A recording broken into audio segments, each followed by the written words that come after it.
Oi, pessoal, tudo bem? Eu sou a Vanessa Brum, professora de Ciências, e hoje eu vim aqui falar sobre vírus com o 7º ano.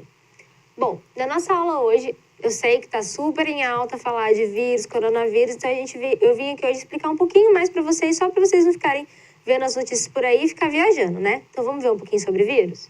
Bom, o que são os vírus, né?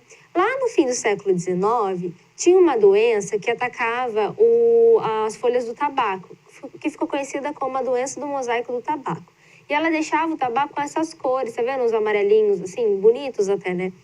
E aí eles descobriram que... Eles não descobriram um vírus aí, tá? Eles descobriram que era um organismo que era filtrável em porcelana e que era tão pequenininho, tão pequenininho, tão pequenininho que causava isso. E aí eles deram o nome de vírus porque vem do latim veneno, né? Significa veneno no latim. Então eles deram o nome de vírus por isso. Mas eles não descobriram como era o vírus em si. Aí, tá? Foi só depois, pessoal. Então, o que são os vírus? São micro-organismos. Eles são seres vivos? Então, aí a gente tem uma polêmica. Tem muitos cientistas que consideram eles como seres vivos, mas tem muitos que também consideram eles como não seres vivos. E por que eles não são considerados seres vivos? Por quê? Eles não se reproduzem quando eles estão sozinhos, assim, estão livres no ar ou no ambiente. Eles não se reproduzem e também não têm metabolismo próprio. Ou seja, eles não respiram, eles não se alimentam, enfim, não fazem nada quando estão no ar. Para que isso aconteça, para que eles se reproduzam, eles precisam parasitar uma célula, eles precisam entrar numa célula. Por isso, eles são chamados de parasitas intracelulares obrigatórios. E por que isso acontece? Porque eles são acelulares, ou seja, eles não são formados por células, eles não são unicelulares, eles não têm a estrutura de uma célula. Células é só em bactéria, eucarionte, procarionte. Aqui, em vírus, a gente não tem, então eles são separados, são diferentes de bactérias, tá bom? Isso é muito importante a gente entender, pessoal. Vírus e bactérias são coisas diferentes. E vírus não possui célula, tá? Bom, então se eles são seres acelulares, como que é a estrutura deles? Eles são seres muito, muito simples, só formado por uma capa de proteína e o seu material genético. A gente vai ver agora um pouquinho mais a fundo. Bom, eles têm todos esses formatos, todas essas estruturas, tá? São bem diferentes, cada um com a sua estruturinha ali, causam muitos problemas, né, pessoal? Bom, e como que é então? Vamos ver aqui mais a fundo. Ele tem o capsídeo, que é essa estrutura amarelinha aqui, tá? E o material genético. O capsídeo, ele é formado por proteínas, basicamente. Eu dei um zoom aqui nessa parte amarelinha, ó. E o material genético é formado por RNA ou DNA. Ele tem um ou outro, tá? Tem vírus com DNA, tem vírus com RNA e assim por diante. E ele também tem essa camada adicional aqui, essa laranja, tá vendo, pessoal? Que é o quê? Essa camada laranja é o envelope. E essas estruturinhas, assim, espetadinhas, a gente chama de glicoproteínas. São elas que vão se associar à célula e fazer permitir, né, com que o vírus coloque seu material genético lá dentro. E esse envelope? O que é esse envelope? É um material feito de lipídio. O que é lipídio? Gordura. E é por isso que ele é muito sensível a detergentes e solventes orgânicos. É por isso que é muito importante lavar as mãos, principalmente nesse momento, né?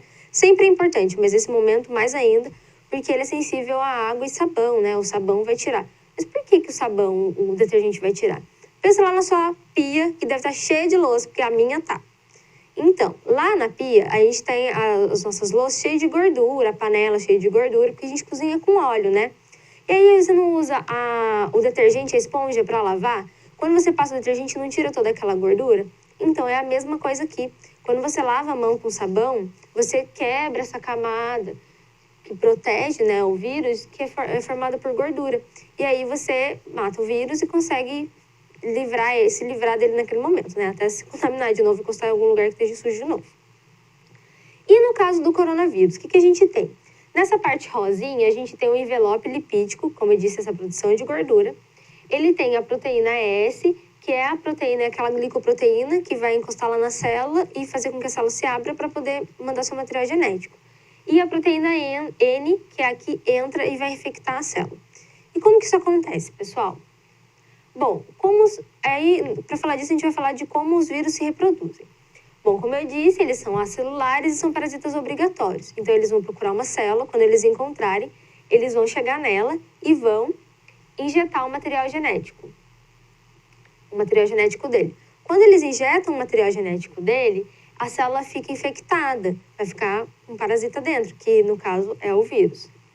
E aí, a partir desse momento, o vírus ele vai controlar o metabolismo da célula. Ele controla toda a célula, ela não age mais por si mesmo. E por que ele faz isso? Porque ele precisa se replicar, ele precisa se reproduzir. Como eu disse agora mesmo, ele não se reproduz sozinho quando ele está fora de uma célula. Então, ele precisa estar dentro da célula para se reproduzir. Então, aqui, ó, ele está conduzindo toda a maquinaria da célula para produzir os seus vírus. E cada vírus desse que sai da célula depois, ele vai infectar outras células e outras células e outras células. É por isso que as viroses são muito agressivas, geralmente, porque a reprodução de vírus dentro da célula é muito grande. Isso acontece até a célula não aguentar mais e ter a morte celular. E aí, todos esses vírus vão sair, vão espalhar em outras células e fazer o mesmo processo de novo, tá? Até o corpo começar a reagir e conseguir combater esse micro-organismo que está dentro do corpo.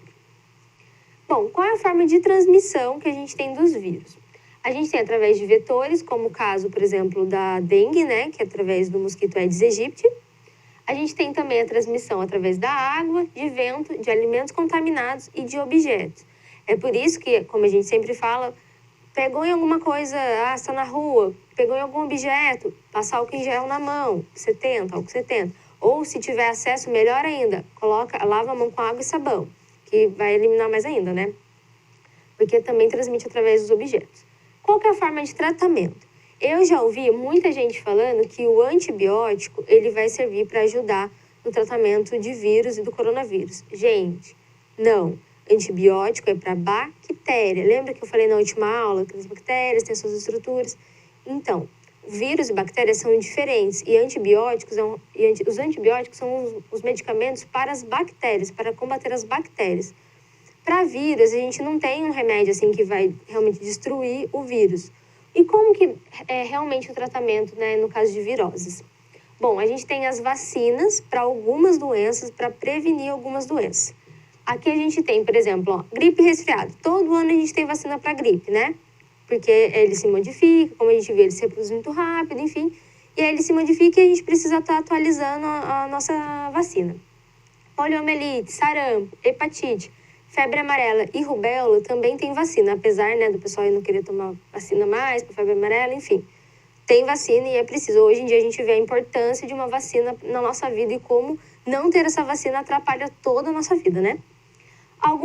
Rapidinho, volta um pouquinho. Algumas doenças que não têm ainda vacina.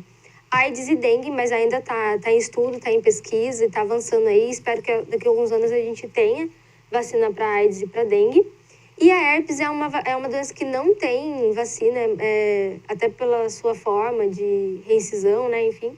Então, a gente não tem ainda. E uma outra forma de tratamento, pessoal, são os medicamentos para tratar os sintomas. É assim que a gente cuida, por exemplo, de uma gripe. Você está lá com gripe, você toma um remédio para febre, para coriza, para tosse, para dor de garganta. Mas você não vai tomar nenhum medicamento para destruir o vírus, porque só o seu sistema imunológico vai fazer isso, ele que vai combater.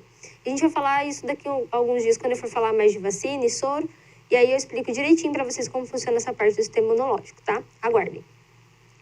E também o que é muito recomendado pelos médicos é o repouso, hidratação e uma alimentação saudável, exatamente para levantar o sistema imunológico e deixar ele forte para poder combater qualquer doença, micro-organismo que venha a infectar o nosso corpo.